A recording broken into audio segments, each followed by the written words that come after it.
Hey folks, my name is Dave. Welcome to our shop here at NTD Racing. This here is Honcho. We just got back from racing the Baja 1000. There was a lot of things that didn't go really well, but one of them that did was our navigation. I wanted to go ahead and talk about that today and how we were getting ourselves from point to point. First, before we get started, I'm going to ask if you like what you see here today, please consider hitting the like and subscribe button below, leaving a comment, maybe ringing the bell for notification of future episodes. If you are interested in our navigation software, it's called Gaia. And there is a link in the description below. Also, if you go to our website at www.ntdracing.com, there is a link there that will get you a discount on the Gaia subscription, allowing you to use their full software in an offline mode. Let's talk about the Baja 1000. There's probably what everybody thinks about the Baja 1000. It looks a little bit like this.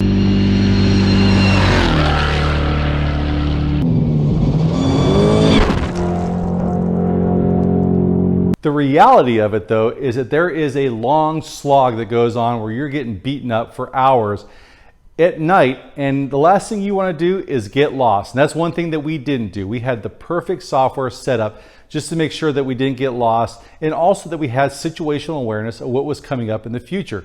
Let me go ahead and show you how we set up our Gaia software, how we put information into it, prepare us for the race, and show you why it might be the perfect option for your race truck or even your overlanding rig. All right, if you're interested in how we actually mount the iPads in our race truck, I have a whole video on how I built the mounts and how we use the pivot case from Flyboys to securely mount both iPads side by side in the truck. It's really good. Go check out the playlist and check that out. But this video today is all about Gaia GPS. All right, let me show you why I think Gaia GPS is amazing. And I might fumble through this a little bit, so let's just get right to it. First off, how do you get it and how much does it cost? If you go to our website at www.ntdracing.com and you scroll down, you can see all of our amazing sponsors and our partners over here. And Gaia GPS, click for discount code, and it's going to get you a discount on your subscription for the year. And the reason that you're paying for this is because it will give you the ability to use it in an offline mode. Now realize if you just want to use it and you're always going to be online, it's actually free. But if you want to be able to use it where you're going out, say overlanding somewhere where you're not going to have cell signal, or you're going to be racing, desert racing like we're doing, you need to have a subscription, because then you can download all the maps. Now there are other services that do download the maps, and I haven't done a lot of research on them, but one of the things I really like about Gaia is they have this proprietary file here for their maps. It's their topo map, and it's, I guess, what's called a vector file, and it just gives you a lot of information in a different format, which allows it to save a smaller file. So as you download large sections of the earth, it becomes a small file. It updates quickly, and it doesn't bog down your iPads and the devices that we're using while you're out there navigating. Realize it does have satellite on there also, but you're just, I don't think it can happen, and somebody has to show me, but I don't think anyone has satellite view with a quick update rate to where it's totally, you have no lag while you're navigating out there. So I really like the way that the Gaia Topo works.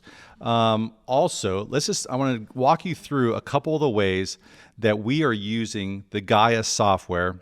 Let me get the satellite off here. For our race setup. So first, let's just talk about the big picture. How do you get the race course into the maps? Well, the Min 400, which is going on here pretty soon, has all the files available. This is the same as the Baja 1000. This is the same as the Vegas to Reno. They all give you a GPX file, and you can download that. Now, in this case, for the Min 400, it is a zip file, so you need to unzip it. You need to put it in a folder you can find it. I don't think the Baja 1000 was a zip file, so you didn't necessarily need to do that. And then now you need to upload those into Gaia. Now, you can do that either on the iPad, which is super easy, or you can do it on a desktop. I generally like to do most of my modification to the race courses on a desktop or a laptop type computer, because it just gives you a little bit more functionality and a little bit easier to use. So I'm going to say upload.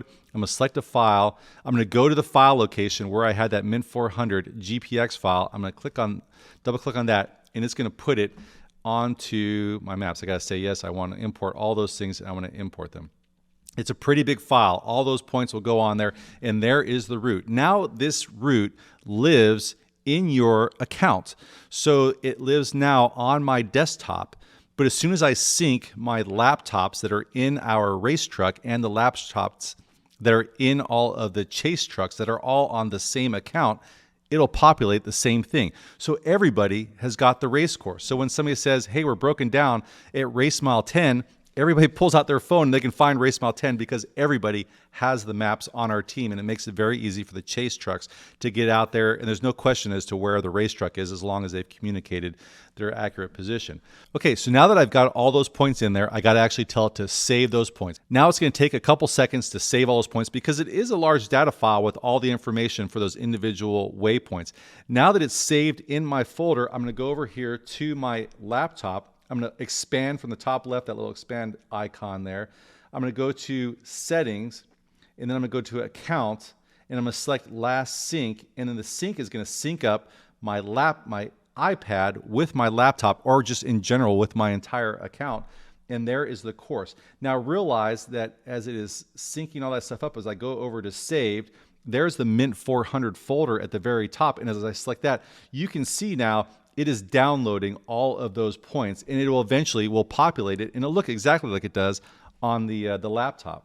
All right, let me show you how easy it is to use if you're just using an iPad and you're not actually going to a laptop. In fact, you might want to just save it to your iPad, download it to your account, and then open it up on your laptop to manipulate it. You can actually go back and forth and do both. So here's that GPX file. You click on it. You say, yes, I want to download that. You see in the top right corner, there's that little circle with an arrow down saying, I just downloaded that. Now you click on that, and then you open up the Mint 400, and that should bring up something that looks like this, a zip file that says zip Mint 400. I've done it once or twice. Anyways, you click on the zip file, it unzips it for you here, so that makes it a lot easier, especially if you don't have the software on your laptop, for example. You click on that, and it brings up this crazy weird stuff here. Then you say, I want to go ahead and open that in Gaia GPS, and then there is the whole route on your Gaia, and it's as easy as that. And then once you save it and sync it, it's going to save it over to your laptop, and you can open up there and then do the manipulating there. I think it's really neat usability between both of the platforms for the Gaia software. Let's go over to the Baja 1000 course. I'll select back. I'm going to pick the Baja 1000 course, and just to kind of get there quickly, I'm going to select any one of the waypoints there, and it's going to take me back to the Baja 1000 course. I'll go back to the folder view. It'll bring back all of those icons, and here is the 1,227 miles of the Baja 1000, of which we made it to somewhere around right in here. Long story, and I'll add that in my next video on what happened to us at the Baja 1000. I think it's a pretty cool story. So here is the Baja 1000 course, and there is a lot of cool things that you can do even though you have all these waypoints that we downloaded from Score, is you can make your own points. Let's say, for example, I want to make a point in here, and this zone right here is the Goat Trail and the area leading up to it. But let's say, for example, I was just making points for the race, or we have our headquarters. During the race, we have somebody sitting in our headquarters. They're watching the race on the internet. They're listening to Weatherman, and all of a sudden they find out our truck breaks. So you could add this point well before the race, or you could add this point during the race. And they say, uh-oh, the truck broke right here above the goat trail. And now I need to somehow, as the person in the headquarters, relay this information to everybody out there. Or again, you could have put this on there before the race even started. It could have just been, this is a wash or something like that. I'm just showing you how you put a waypoint into the course. So you could put that point in there, and you could from there you can change the icon. And guys are out there looking for a truck, so you can say, boom, there's a truck icon, and you can tell everybody, hey, this is where Honcho is. There is Honcho, and I'm going to save Honcho. And then now what I can do is add in a route. So I can go and say, okay, they're going to drive up here, and then guys, I'll put a route on your map, and as you click on here, it'll actually snap itself to what it thinks is that road that you want to drive on. And then from there, I can go ahead and save that new route. And then if I go back to my folders, there we go. Now I have these 2 points. There's Honcho, and there is the new route. And then what I can do is I can say, let's actually create a new folder. Let's call it Rescue, R-E-S-C-U-E. Let's save that, and then we'll go back to folders. There's our rescue folder. Let's take the rescue route. Let's take Honcho and let's move them to the rescue folder. Now they're both in there. And so now those points are in there. Let's go back now over to our iPad and let's go back to settings. Let's sync that thing up. It's going to sync up that route. We're going to go back to the share folder. There's rescue. Here's Honcho. And let's show Honcho on the map. It's going to center up there. And there is our new rescue route that we're going to go. And it just populated it that quick. As long as you have internet, of course. If you don't, then you just got to tell them where they're at. But if you have internet out there as the rescue crew, then you can populate that on your iPad. Here's another cool thing that you can do. And this takes a lot of bandwidth to be able to do this. But now you can say, let's overlay this. I actually do want to see what the terrain is going to look like out there for this rescue mission. I can zoom in on this. I can say, hey, let's make this thing 3D because I want to know what it's going to look like when we get down there on the ground. Now what you can do is you can change your perspective such that you're looking at it and get a good idea of what that train's going to look like. You're like, you know what, sure enough, I think I will be able to get in there and rescue those guys. And then you can also pan around and see what that's going to look like at different angles and say, you know what, that's mostly flat. I think that we can get in there to get those guys out. So that's a good route, and then you can transmit that to the rescue crew. All right, and then lastly is just pre-running. Let me show you how it looked like when we went pre-running. All right, I'll have to be totally upfront. We are, still a new team with this racing thing, and we wanted to go out and pre-run because last year we definitely saw the advantage of having just having seen what you're about to go race through. It would be a big advantage. So we decided we're just going to make it happen. By the time we get out there, it's like nighttime. So we're driving through the course. But what you can see is as I'm driving through here and we see points, like let's just mark up some points and just kind of get the functionality down of seeing something, marking it on our GPS, making a folder, and then putting it into the overall race folder. And so as we're driving along, we see things out here. I'm just making some marks and selecting some different symbols that we can use and come back and recognize. And the symbols that we decided to use were like left or right turn symbols or just some hazards, because all we really want to know is, do we need to slow down? And something that was a factor for us the year before is as we get to a intersection, do we go left or right? Because sometimes it's so close you can't tell. You see where your GPS line tells you to go. There's no other line on the map anywhere. And so you start going one way and you realize your GPS line goes another way and you got to back up and get back on the course. And that was very difficult, especially backing up at night in a race truck in the desert. So having marks on there saying, hey, when you get to the decision point, go left, was definitely value added and more situational awareness during the race. All right, so now we have all the information. So off of the iPad, you can see over there, we had that pre-running folder that we made, and we were updating all the points real time while we were driving through the desert. Since we saved it on the iPad, on the same account, it shows up on my laptop over here under the pre-running. And now we have all of these things on here. We got the rescue that we just made, and then we have the course map. Now on the course map, we did add our own points on there also. Score gave us course notes, and it was about 6 or 7 pages, and it had hundreds of points on there, which gives you, stay left, stay right, silt bed, turn left or right or something like that. And so we added all of those to our own GPX file. So now that we have that, we have all these folders, and now we can go on and we can turn on and off. We could turn off the race course, we could turn off pre-running, or we could turn those back on. And likewise, same thing over here. Once we're synced up on our iPad, we can do the same thing. I can turn on or off the course and the pre-running points, and you could add anything in there. You could add the rescue or turn those things off.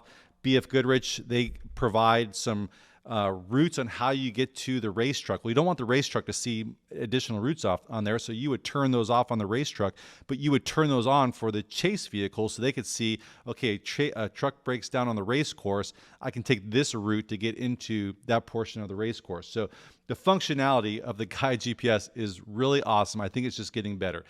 Some things that I would ask them to change, if there was anything I would want them to update and make it better for the racers or for overlanders, once you're out there driving around and you're bumping around, if you look at the GPS, I find that the information and the icons and the font is a little bit small. And I would want the ability to make that bigger and make the icons bigger, especially as we're running, like say 1 to 200. There's no reason that icon couldn't be bigger, and I should be able to see that because as the thing is bouncing around and it's at night and you're 50 years old or something like that, you need glasses. You want to be able to see that stuff. So I would just ask, hey, I want to be able to make that font a little bit bigger and make it a little bit more readable. But besides that, we are totally happy with the Gaia GPS, and we plan on using that when we race the Mint 400 coming up in March. I think the Baja 400 or 500, and then the Baja 1000 again in 2022. We will be there. All right, so here is all the stuff working together, and technology is amazing, except that it's not always amazing. And so this is just the section where I had 2 iPads recording at the same time as a GoPro recording, and so I can get this all. So this just happens to be the GO Trail, so you don't see all of the different icons on there, but you get the idea. The left one we generally run in about a 1 inch equals about 1,000 feet, a long range view, so you see what's coming up long range. And then on the right one, we run about a 1 inch equals about 200 feet, or a short range view, so you can get more detail, more fidelity down close to where you're at. Now you can see what it looks like, how our chase truck how our race truck is set up, and what we're looking at, just to try to get the best information from the navigator to the driver, and just to increase our speed and safety overall on the course. Go ahead and check it out.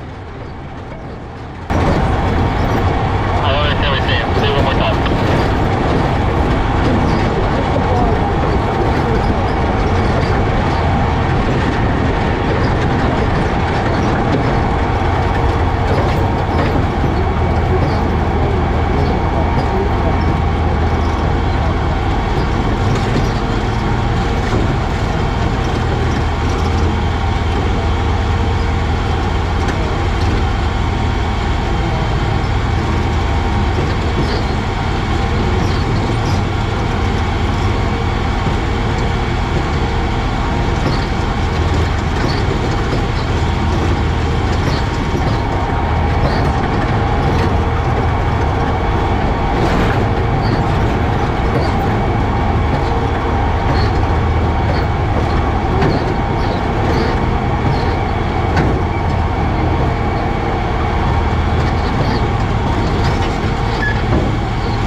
Well, I hope you like what you saw there from the Gaia app. I think it is good and just getting better. There are some limitations. It might not work for everybody, but it definitely worked for us in our race truck, and I think it'll work for you too. It's just for us, we found out that it is really cool to be able to have all the same information in the race truck, in all the chase trucks, and even in your pockets. You really can't beat it for the price that you're getting from Gaia. And again, I'll direct you to our website. There's a link there, and you can get a discount on their yearly subscription. Again, one last plug. Please consider hitting the like and subscribe. We'll see you in the next episode. Take care of yourself.